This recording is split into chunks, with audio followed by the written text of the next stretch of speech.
Tanya Igret Tchouva, chapitre Aleph, quatrième leçon, quatrième shiur.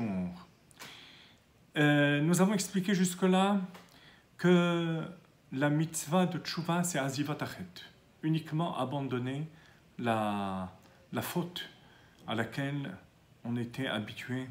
Et on l'a prouvé à travers différents versets de la Torah, des prophètes. Et on veut exclure par là non seulement les jeunes, les nombreux jeunes qui apparemment sont prescrits par rapport à la tchouva et qui correspondent au sacrifice et à la tzedaka qu'on donne pour réparer la faute, comme on le verra plus loin, mais aussi pour exclure les autres éléments de la teshuvah qui sont cités dans le Rambam, dans le Samag, à savoir le vidouille, l'aveu de la faute, le bakashat mechila, la demande du pardon. Tout ça, c'est pour la shlemut tchouva, pour la perfection, la plénitude de la tchouva. Mais la tchouva basique, c'est l'abandon de la faute.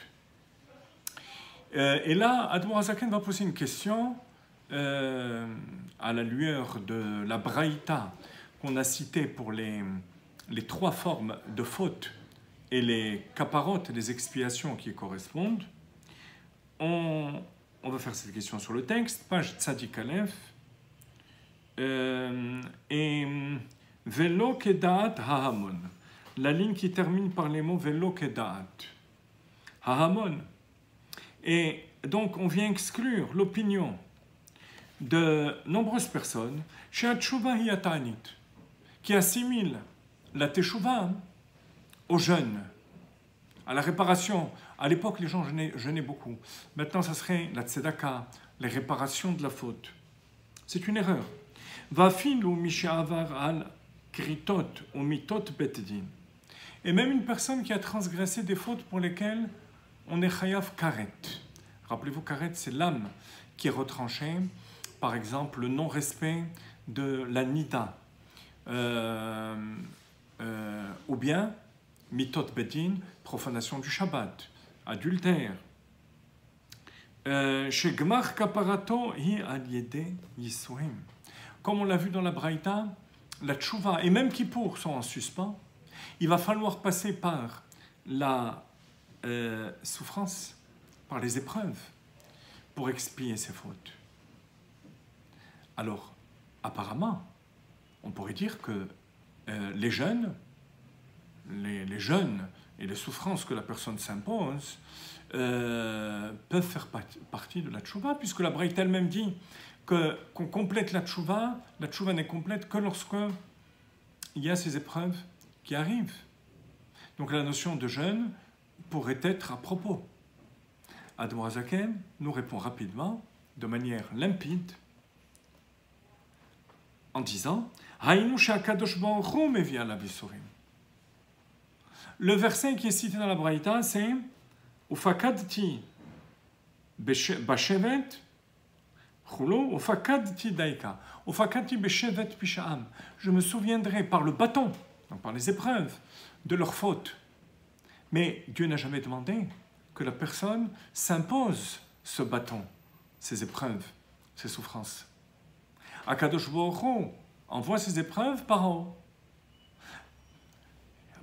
Par contre, la personne qui a mis en pratique, enfin qui a décidé de Azivat Achet, d'abandonner la faute, a fait déjà ce qu'elle devait faire. Le reste, c'est du domaine d'Akadosh Baruch Hu. Donc, les jeûnes que la personne s'impose, les mortifications, ne font pas partie de la Teshuvah. Et étonnamment, Admor Hazaken va continuer à développer ce sujet, alors qu'il veut nous expliquer que c'est l'affaire du bon Dieu, c'est pas notre affaire. Malgré tout, Admor Hazaken va s'étendre sur ce sujet. Regardez, que chez Tshuvato retsuya lefanav yitbarech, beshuvo el Hashem bechol libo venafsho me'ava. Lorsque la personne applique une teshuvah valable, en revenant vers Dieu de tout son cœur et de toute son âme, par amour, pas seulement par crainte, mais par amour de Dieu, Azai beitauta diltata.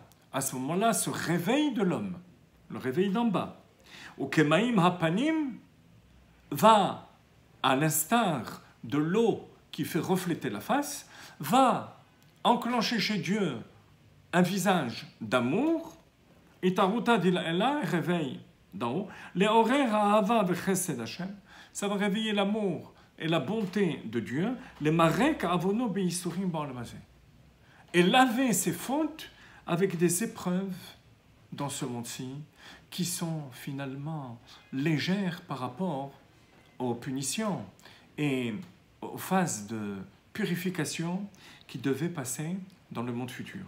Comme le verset dit, qui est Asher Ye'erav Hashem Yochiach. Dieu réprimande celui qu'il aime, celui que Dieu aime. Et qu'est-ce qui fait que Dieu nous aime? Lorsque nous, on l'aime. Alors, Adon Zaken veut nous dire par là que nous, en abandonnant la faute, on a déjà fait tchouva. Le reste est du domaine du bon Dieu. Lorsque la personne reçoit des épreuves par en haut, c'est la conséquence d'un réveil particulier de l'homme qui va faire qu'Akadosh Baruch Hu va activer, compléter sa tchouva par ces épreuves. Bien sûr, il ne faut pas voir ces épreuves de manière dramatique. Comme la Gemara dit, on cherche quelque chose dans une poche et on ne la trouve pas, on cherche dans l'autre poche. Enfin, tous les petits ennuis du quotidien, ça fait partie aussi de ces épreuves. Et on souhaite que ce ne soit pas plus dramatique. Mais pourquoi est-ce qu'Adam Zaken s'intéresse à ce que Akadosh Baruch Hu fait? A priori, il avait pris un autre chemin. Il voulait nous dire que ça ne nous regarde pas, c'est Akadosh Baruch Hu. Pour nous, Azivat Achet, on abandonne la faute. La réponse à cela, dit le Rabbi sur ses commentaires du Tanya, qu'il s'agit de quelque chose de très important. La préface du Tanya. Dans la préface, le Balatanya dit Kikarov, rapporte le pasuk, Kikarov elecha davar me'od, beficha vilvavcha la'asoto. La Torah, la Tchouva, l'amour de Dieu, c'est quelque chose qui est accessible à tout un chacun. Or là, on vient de nous dire que pour parfaire la Tchouva, lorsqu'il s'agit de kritot et mitot bedin, des fautes graves, alors ça ne dépend plus de nous. Ça dépend d'Akadosh Baruch Hu. Donc c'est inaccessible. Si c'est inaccessible, donc on ne peut pas dire Kikarov elecha davar. C'est pour ça qu'Admor Zaken nous dit non. Même ce qui est inaccessible, qui paraît inaccessible, ça aussi c'est accessible. Lorsque tu fais le maximum pour réveiller, pour élever ta tchouva au niveau de l'amour de Dieu, alors même ce qui dépend d'Akadosh Baruch Hu te vient en cadeau. Mais ça ne s'appelle pas chercher les épreuves. Vous voyez, parce que normalement, on ne doit pas chercher les épreuves. C'est quelque chose qui vient par Akadosh Baruch Hu. Et ce sont des cadeaux d'Akadosh Baruch Hu pour nous purifier de nos fautes. Mais on dit chaque matin, Al tevieni, l'idée Nisayon, ne nous amène pas des épreuves. Alors, on nous dit que ça aussi c'est accessible, mais sans chercher véritablement l'épreuve. Tout d'abord, on demande à Kadosh Baruch Hu que même s'il y a épreuve, que ce ne soit pas par Chas v'Shalom, Dieu en préserve, des maladies ou des souffrances qui nous freinent dans notre vie. Ensuite, il faut espérer qu'on arrive à un niveau de tchouva tellement haut que même les fautes sont transformées en mitzvot. Donc, nous, lorsqu'on fait cette tchouva par amour, pour faire le maximum de ce qu'on doit faire, c'est uniquement comme si on préparait le réceptacle pour qu'Akadosh Baruch Hu agisse. Mais ce n'est pas nous qui agissons.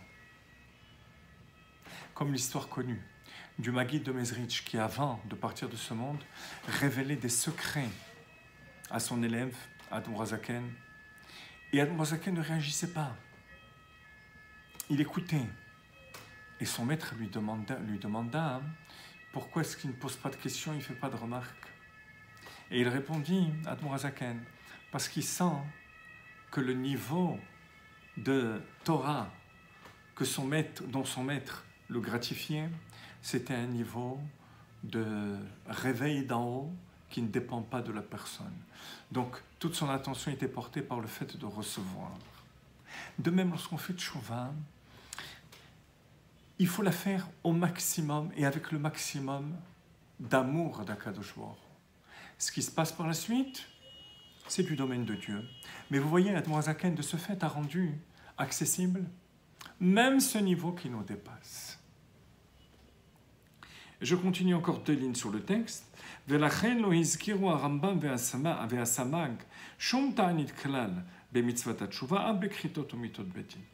pour ça que le Rambam, le Smag, ne cite pas le jeûne, la réparation dans la mitzvah de Tchouva.